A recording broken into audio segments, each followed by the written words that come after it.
Merci Monsieur le Président, Madame la Ministre, mes chers collègues.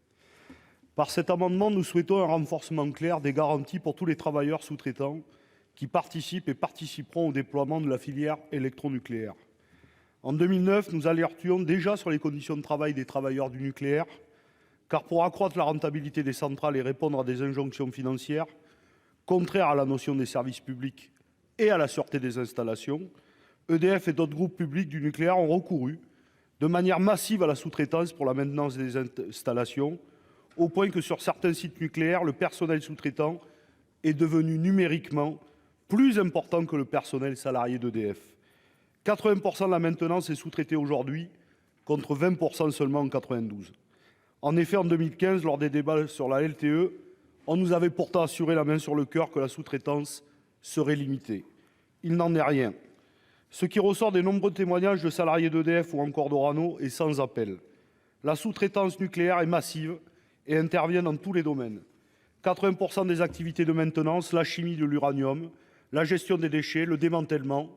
Une partie des sous-traitants travaillent pour Orano, le commissariat à l'énergie atomique et l'ANDRA.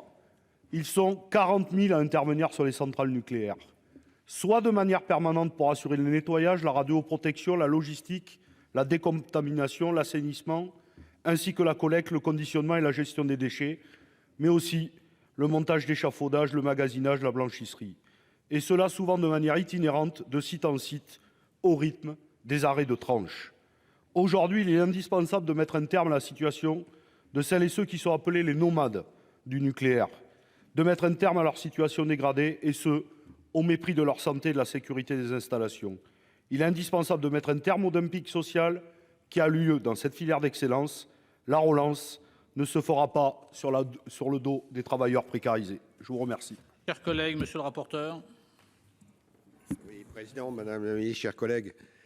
Tout d'abord, les responsabilités sont déjà très bien définies par le Code de l'environnement et le Code de la santé publique. La directive du 5 décembre 2013 fixe d'ailleurs aux États membres la nécessité d'établir des exigences légales et réglementaires.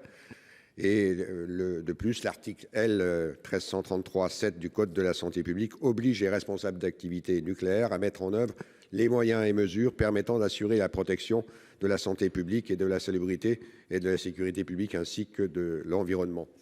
Donc, après avoir fait cette lecture, je dirais à notre collègue, je comprends sa demande, mais aujourd'hui, le droit existant, qu'il soit national ou européen, satisfait leur demande. Donc, c'est une demande de retrait, sinon défavorable. Merci, Madame la Ministre. Également un avis défavorable.